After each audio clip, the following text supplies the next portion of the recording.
A member of City Council suggests changes are in order in CLE alcohol practices. A Northside apartment building battles a persistent pest. And federal officials weigh in on Quebec's proposed Charter of Values.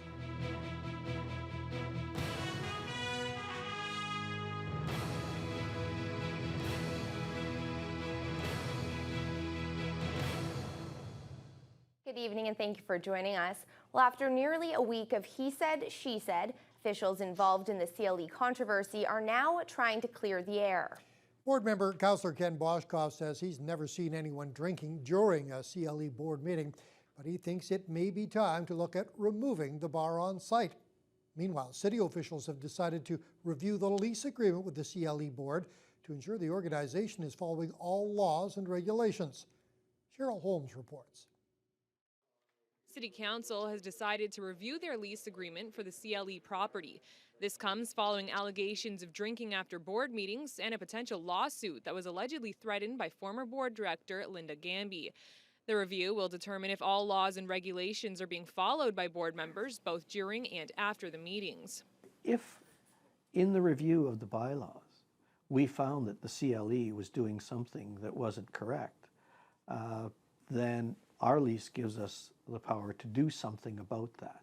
So that's why we called for this, just to satisfy the public that their interests are being protected. In a letter to the editor, Linda Gamby says she never claimed drinking was happening in the Cardinal Room during board meetings. She states her concerns surrounded the liability to the CLE if someone who drinks too much leaves the grounds in their vehicle and hits another car or person. The reasons of removing her was a threat to sue the board for slander and bullying and stalking and accusing of theft and whatnot. That was, her reason for wanting to sue. And to sue the board, like of 20 people, like we were all very, very afraid of our, are we going, our reputation? Are we going to lose our house? Are we going to, Rita Stoger, CLE board president, says members agreed to the city lease review to uphold their reputations. We're looking into everything that we can to protect ourselves. Well, yeah, this is to prove that we haven't done anything wrong and get back to our regular, normal operation things or whatever you want to say. Boschkoff says more CLE members have made similar allegations since the story first broke a week ago. He says it might be time to now look at potentially removing the bar and plans to propose the idea at a future board meeting. Cheryl Holmes, TBT News. After a 2-week break, City Council was back to business with a number of items on the agenda last evening. An update on potential safety changes on various streets and new transit shelters were just a few of the topics up for discussion. Courtney Rutherford reports.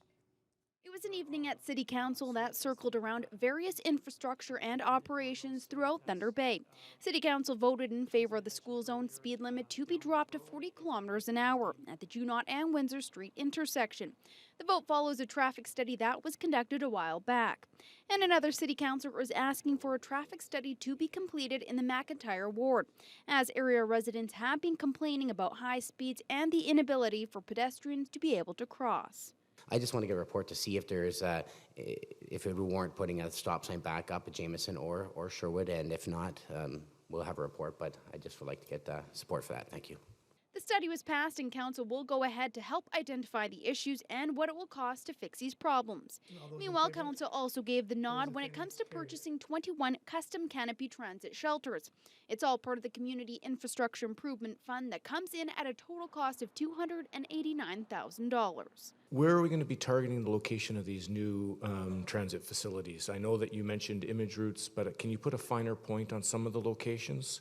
Because these facilities, I mean, I've seen a picture of them. They look fantastic, and I'm wondering where specifically they're going to go. Of the 21, there's the Red River Road and Hill Street area. One of the more prominent ones that council will be aware of is the Algoma and Bay area. The stop in front of the Walmart on Fort William Road is a site. So that's an example of the 21 that's on the list. Brad Laura, City Transit Manager, says back in February the sites were selected by ridership and which stops needed enhancements for refurbishing and replacing. And Council also passed the supply and installation of 3 new transit intelligent transport systems.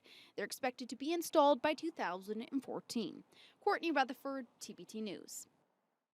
Tenants at a Northside apartment are at their wits' end. This after it was discovered that their building is infested with bed bugs. They blame the company that owns the building for not acting quickly enough to solve the problem. They even accuse Poly Rentals of trying to cover up the issue from others that live in the building.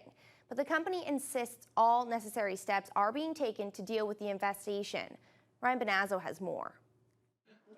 Steve and Catherine Hansen have lived at Cornwall Court for the better part of the past 12 years.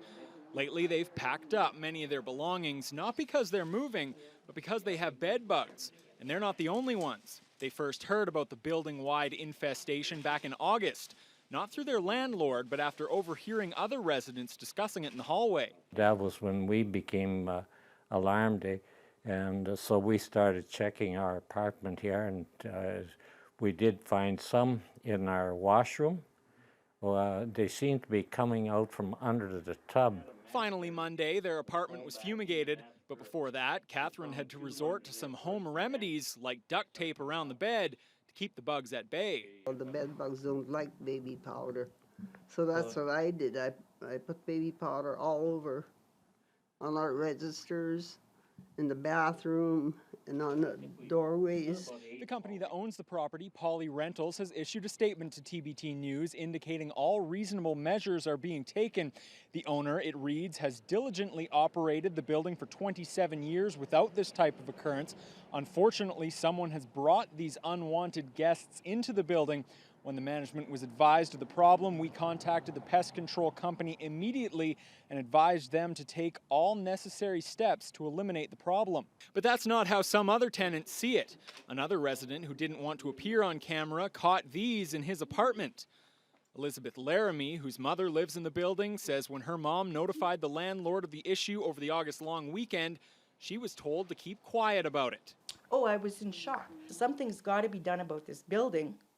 Finally, on the 12th of August, the health unit was called. Health Inspector Ettrick Blackburn says by law, a landlord can be charged for trying to conceal an infestation, but he doesn't believe that to be the case here. There are laws in place that give public health inspectors / health unit a certain amount of power. But of course, with everything comes with every power, you have to make sure that you have reasonable and probable ground to enforce what you do. And we have acted in according to the Act and their procedures and their steps, their timelines. He says the owner is following those timelines, but still, that doesn't ease the burden for Steve and Catherine Hansen, who've had to move furniture and heavy bags of clothes in and out of their second-story apartment. I felt sorry for my husband because he was doing all this thing going up and down the stairs, the clothes. Ryan Benazzo, TBT News. A major hurdle has been removed for the Ring of Fire mining project.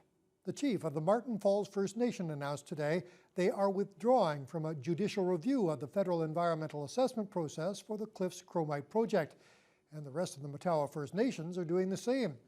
Last year, the 9 Matawa First Nations launched the judicial review to try to bring about a more comprehensive assessment of the impacts of the mining development. That review was expected to be decided sometime this month. But Martin Falls Chief Eli Mudia says they decided to withdraw from that process because of the tremendous future opportunity from the Ring of Fire. And he says his community is looking forward to working directly with Cliffs to develop an EA participation model. Matawa officials echoed that sentiment today, saying they are ending the litigation in order to focus on a negotiated solution. Cliffs officials say they commend Martin Falls for agreeing to work collaboratively with them, and the company says it will continue to reach out to First Nations around the Ring of Fire to develop a community-led environmental review process. Ontario's deficit has dropped to $9.2 billion, and the Liberals say it's due to government spending cuts. The government spent less in the 2012-13 fiscal year than it did the previous year for the first time in a decade of Liberal rule. Finance Minister Charles Sousa says total government spending of $122.6 billion was $3.8 billion less than planned and 0.1% lower than in 2011-12. Ontario's deficit for the year came in at $9.2 billion, down more than $500 million since the spring budget. Sousa says the province remains on track to eliminate its deficit by 2017-18. And the Wynne Liberals were boasting about their commitment to job creation in the north at Queen's Park today. Oakville MPP Kevin Flynn asked a question of his Liberal colleague Michael Gravel about the Northern Ontario Growth Plan. Last month at AMO, I had the opportunity to engage with Northern mayors, and we talked about the growth plan for the Northern Ontario area. Will the minister please inform the House how government is working with Northerners to ensure the successful implementation of a growth plan specifically for Northern Ontario? Good question. The things that we've made, investments we've made related to the growth plan, annual funding, $100 million at Northern Ontario Heritage Fund to support projects that create jobs and investment has been crucial.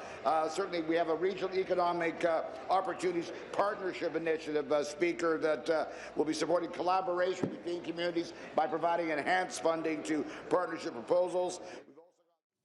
Yesterday on the NewsHour, we told you about the strong hiring climate for students looking for jobs, but it appears the rosy employment situation does not extend to the general workforce. According to the latest Manpower Employment Outlook survey, only 10% of employers in the Thunder Bay area plan to add staff in the October to December quarter. That compares to 13% who anticipate cutbacks during the same period. 73% of employers say they plan to maintain current staffing levels, with 4% undecided. A good summer for housing starts continued through August here in Thunder Bay. Officials with Canada Mortgage and Housing say so far this year, 202 housing units have been started in the city. 132 of those were single detached units and 70 were multi-unit residences. For the month of August, there were 29 single-family home starts. That's above the 10-year average and 3 more than the same month last year.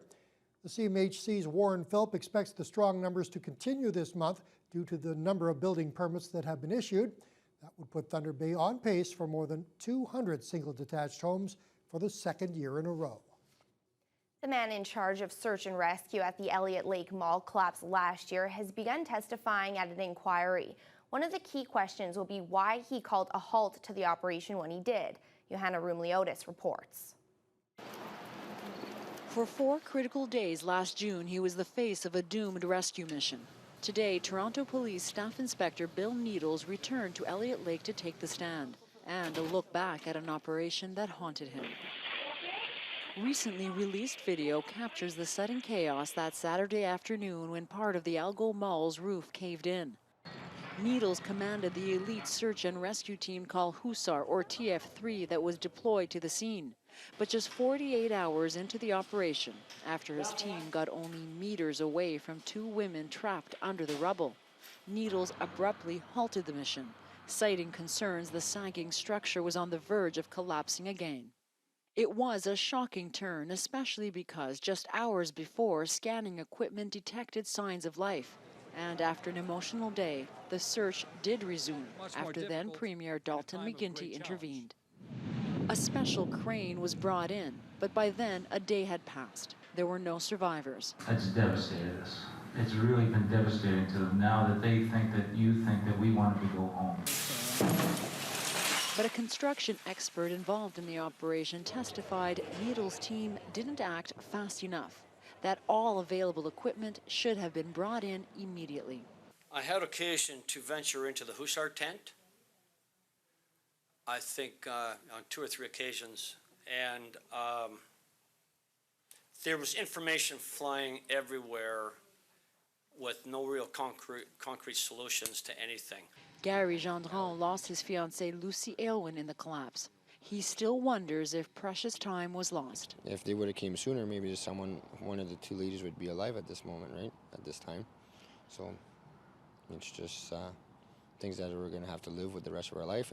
How critical decisions were made and when will become clear over the next couple of days as Needles gives the inquiry his version of events. Johanna Rumliotis, CBC News, Elliott Lake. In honor of World Suicide Prevention Day, a local group has launched a new orientation video for Northern First Nations students. It's called The Welcome Path, and it was created by the Thunder Bay Youth Suicide Prevention Task Force. Tara Allaire reports. The Welcome Path is a video created with hopes of alleviating the transition to Thunder Bay for First Nations youth.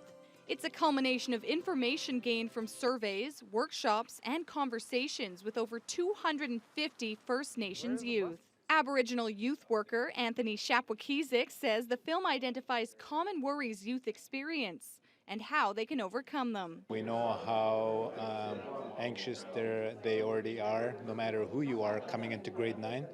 But for grade 9 students to come from the north and settle into a boarding home atmosphere is much more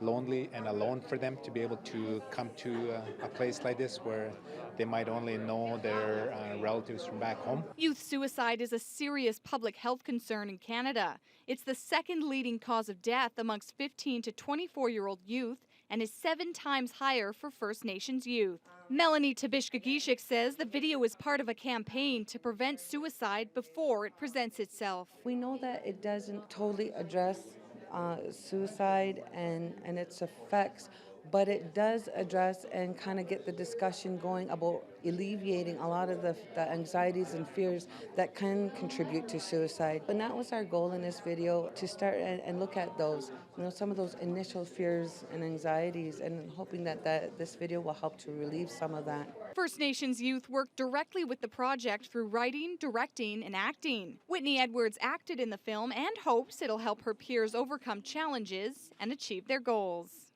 They need to focus on the school and come down and not be afraid to come and be who they are. The Welcome Path will be translated into Cree, Ojibwe, and Ojibwe. It'll be sent to northern communities with supplementary pamphlets and educational information. Tara Allaire, TBT News. Officials with Canadian Blood Services say there are currently no plans to bring a mobile blood clinic to Thunder Bay, despite scheduled stops in other northwestern Ontario cities. A mobile blood unit like this one was in Kenora this morning.